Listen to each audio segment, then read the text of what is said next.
Ele começou a frequentar a Vila Belmiro aos 7 anos de idade e teve a chance de ver o maior time de todos os tempos nascer na década de 50. Hoje, ele comanda o seu time do coração, a sensação da temporada e atual campeão paulista de futebol. Nós vamos conversar agora com Luiz Álvaro de Oliveira Ribeiro, presidente do glorioso Santos Futebol Clube. Luiz Álvaro, obrigado pela sua presença aqui. Eu estou muito honrado, João. Feliz em ter você aqui.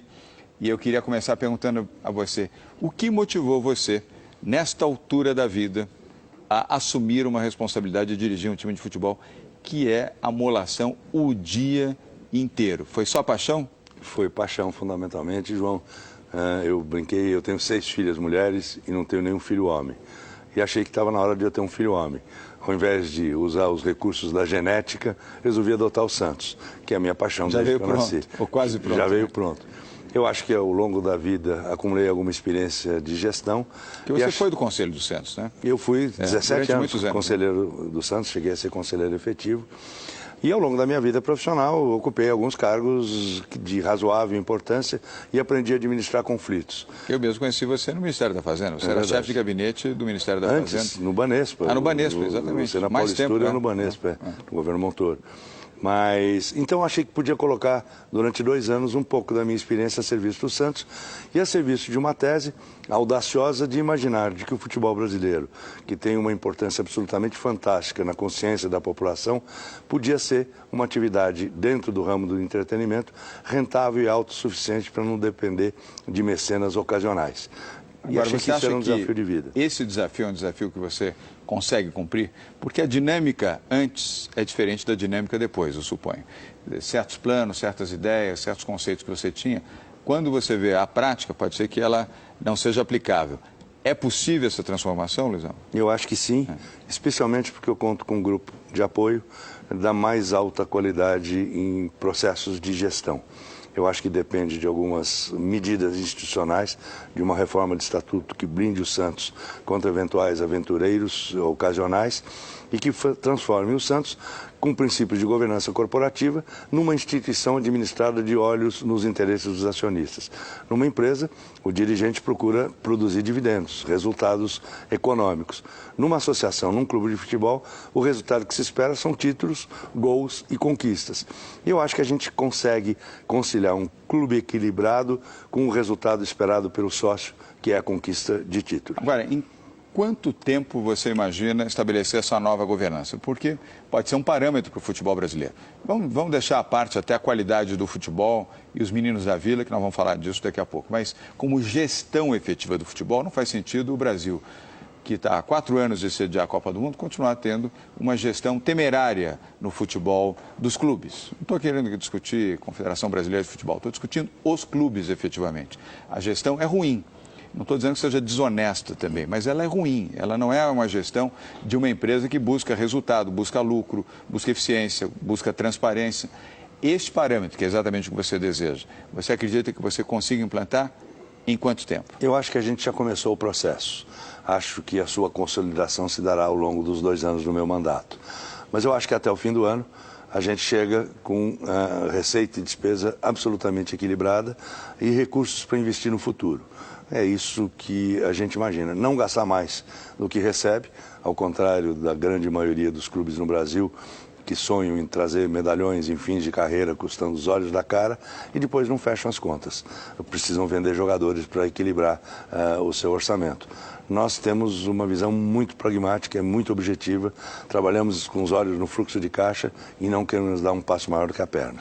Luiz Álvaro, falando em vender jogador, manter jogador e não dar passo maior do que a perna, você tem um desafio, você tem um time hoje muito valorizado, campeão paulista, está muito bem na Copa do Brasil, começou já o Brasileirão, tem já uma projeção internacional, ganhou manchete nos principais jornais do mundo, não só os jornais esportivos, mas os principais jornais do mundo. Os sites também internacionais hoje destacam o Santos com a maior sensação do futebol mundial, sem nenhum exagero, não é você que está falando, nem eu, são os jornais ingleses, franceses, espanhóis, italianos que dizem isso.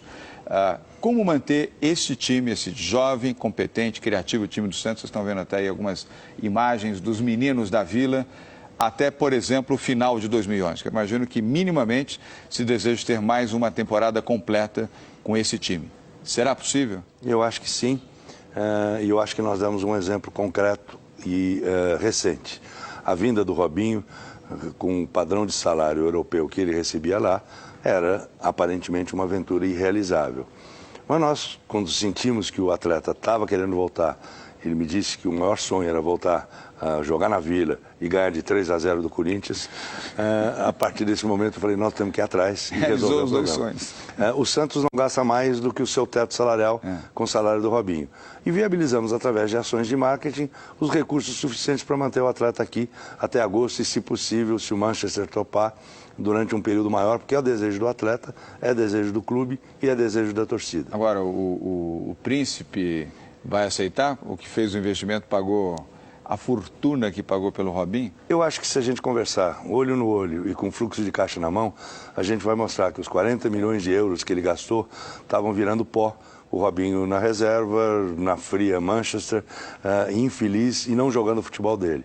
Com a volta no time certo, na hora certa, no momento certo, ele vai ser a estrela dessa Copa do Mundo, eu não tenho dúvida. E será uma bobagem se ele não pensar de que deixá-lo na vitrine por mais algum tempo, deixando jogar descontraídamente, vai chamar a atenção de todos os clubes do mundo de novo para ele.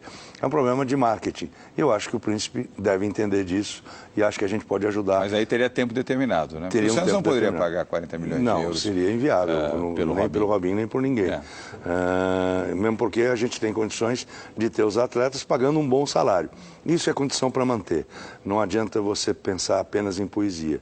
Nós convencemos os jogadores e os seus responsáveis que, se eles ficarem mais tempo, eles vão para a Europa na condição de ídolo, em condições salariais muito melhores do que se fossem com 18 anos. E aí você tem a reposição natural também, isso faz parte do futebol. Já tem uma fornada pronta para vir, mas a gente quer continuar mais tempo com eles, para isso precisamos pagar salários bons e para isso precisamos a ferramenta do marketing e todo o esplendor do talento que eles estão jogando e atraindo todo mundo. Bem, no final desse bloco nós vamos contemplar você que está nos assistindo com algumas cenas dos gols dos meninos da Vila, que aliás vale a pena mencionar aqui, a pesquisa recente que o Luiz Álvaro teve acesso e eu vi também. O Santos hoje é o segundo time de todo o torcedor brasileiro. O Santos não tem rejeição, é um time sem rejeição. Então, o entusiasmo provocado por esse time atende a qualquer torcedor, mesmo aqueles que não são do Santos Futebol Clube. Nós terminamos esse bloco com o presidente do Santos, brindando você com algumas cenas de gols espetaculares dos meninos da Vila. E Show Business volta já já.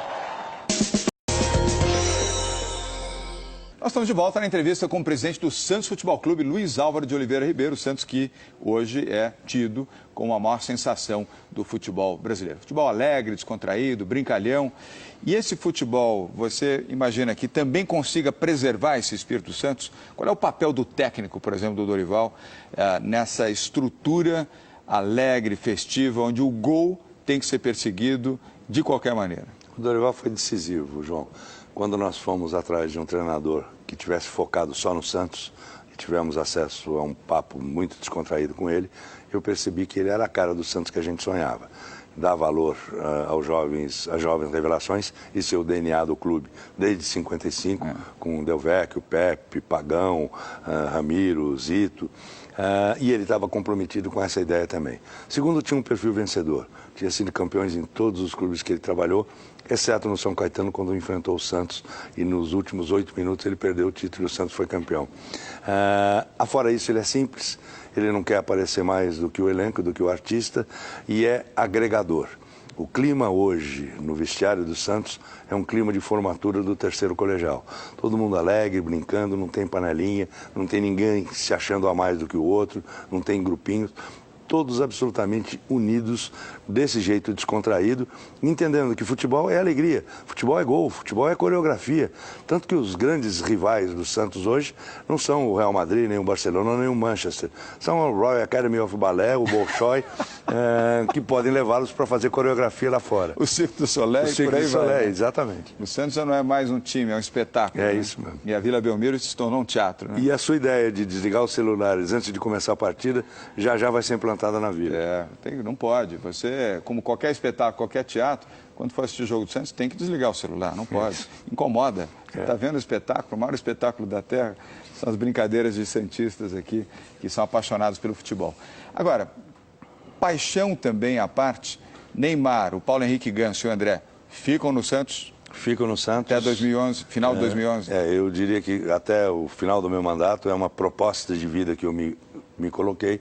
Claro que a gente luta com o imponderável. Se alguém chegar e fazer um cheque com o valor da multa contratual que é alta e o atleta resolver ir, não tem o que fazer.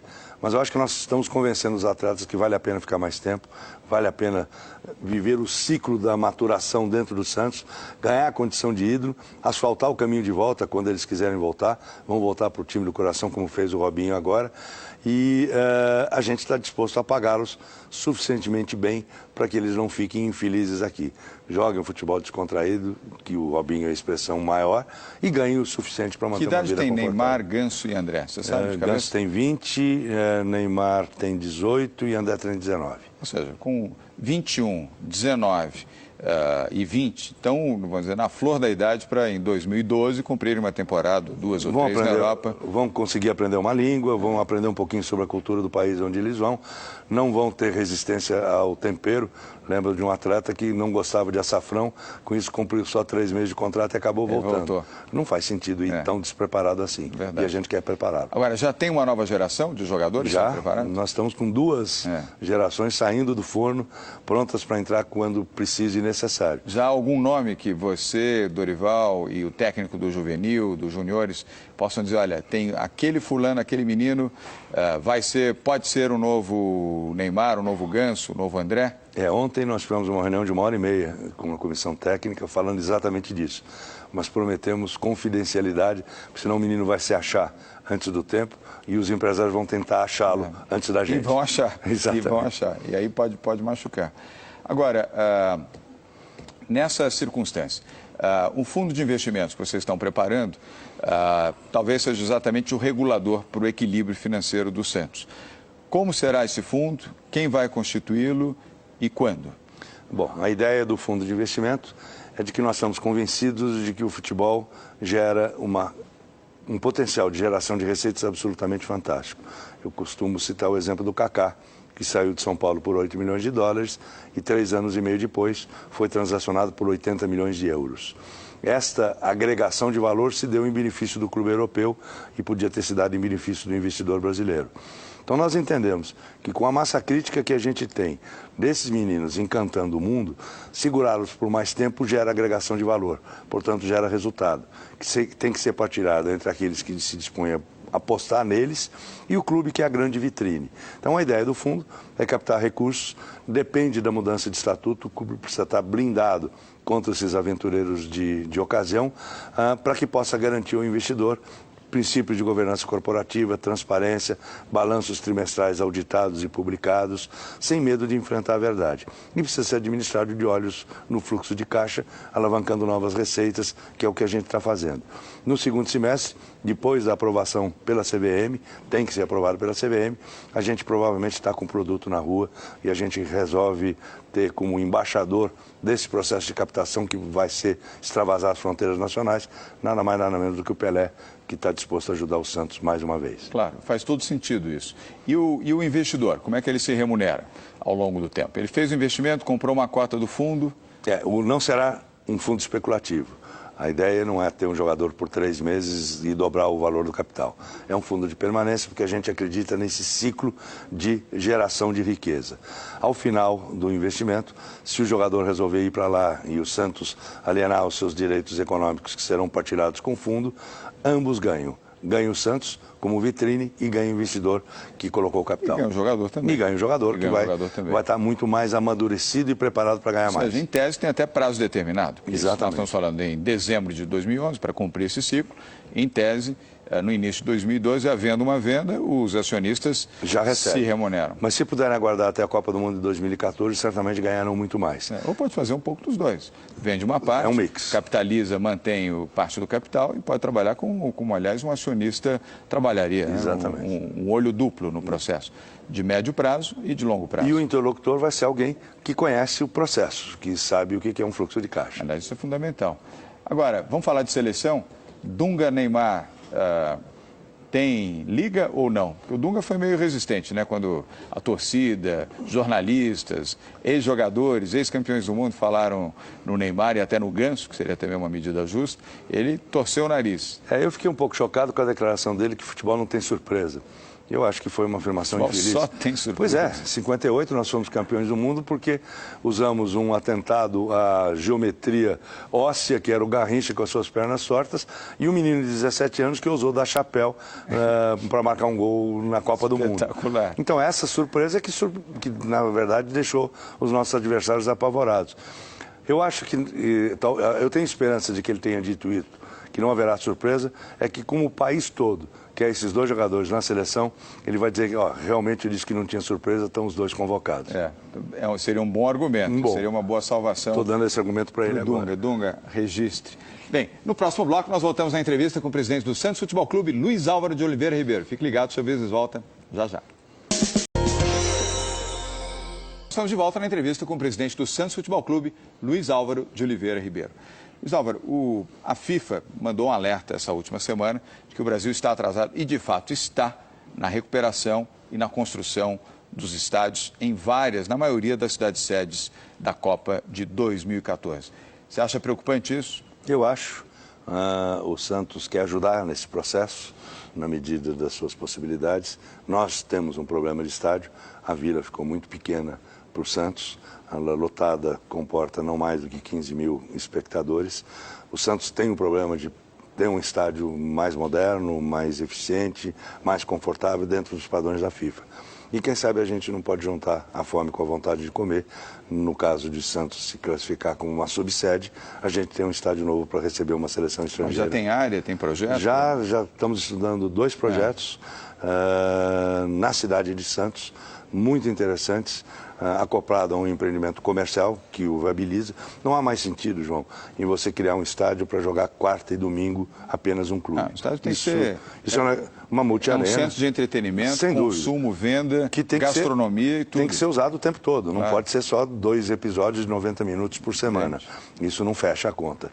E a gente está de olho com este grupo empreendedor, um dos 2 grupos empreendedores, para montar um modelo de uma arena moderna. Mesmo sem Copa, mesmo independentemente da Copa, porque Santos entra no novo ciclo econômico. O pré-sal e a triplicação do porto vão transformar, guardadas as devidas proporções, a ilha de São Vicente numa Manhattan cabocla, porque ela geograficamente está limitada. Vai melhorar o muito efeito raridade faz com que um público consumidor maior possa consumir lá dentro mesmo. Luiz, para finalizar, mudando o assunto, voltando a falar do Santos, eu assisti nesse último jogo do campeonato da Copa do Brasil, uma faixa da torcida organizada do Santos, de uma das torcidas organizadas, criticando a diretoria por não ter cedido para eles o número de ingressos que eles pediram, gratuitamente. Como é que você vê situações como essa, onde parte da torcida exige do clube ingressos e o clube pode não fornecer necessariamente o número de ingressos? Pior que isso? Nós fornecemos, essa torcida que colocou a faixa ganhou 400 ingressos grátis. Mas parece que eles tinham pedido bem mais do que isso. Não, na verdade o que eles queriam a mais é ingressos para comprar. Só que como nós reduzimos o preço para R$20, porque queríamos ter a Vila lotada para fazer pressão em cima do adversário, eles queriam comprar mais ingressos e nós limitamos a 2 para evitação de cambista. Se você franqueia, alguém compra 300 ingressos a R$20 e é muito fácil no jogo como esse revender a 50. Para evitar isso, nós limitamos cada comprador a apenas 2 ingressos. E eles acharam que tinham os seus direitos prejudicados porque queriam comprar 1000 ingressos. A gente limitou, mas foi um mal-entendido que a gente superou. Mas essa relação vai ser superada, essa relação, vai ser, essa certamente. Pequena rusga superada. Eu tenho a impressão que foi o desejo não atendido numa circunstância especial que gerou um mal-estar que vai ser resolvido. Mas sem ruptura de diálogo? Sem ruptura, a gente acha que tem que dialogar. Mas você é a favor das torcidas organizadas? Eu acho que a torcida organizada é protagonista do espetáculo, João. Ela incentiva o time do primeiro ou último minuto, no mais das vezes apenas por paixão. O que eu acho que tem que haver regras. Quando você tem o comprometimento do clube e ele fornece ingressos limitados para que a torcida vá incentivar, é um insumo de produção, tanto quanto o bilheteiro, o cara que corta a grama ou pinta as traves. E tem que ser colocado assim. Só que isso exige uma contrapartida. A contrapartida é não transformar o espetáculo do futebol numa guerra fundamentalista. Há os adversários durante 90 minutos, mas somos todos esportistas. Nos cumprimentamos e podemos tomar uma cerveja juntos. Claro. E a torcida está entendendo. A torcida do Santos esse ano tem tido tido comportamento exemplar, não se envolver em nenhuma briga, está apenas torcendo pelo time. Aliás, em função deve desses fazer as diálogos. torcidas. Nada de briga, de confusão. Pois é. É constrangedor você ver esse espetáculo selvagem durante os jogos, e principalmente ao término das partidas, de agressões, não só contra adversários. Às vezes entre elas, eles mesmo.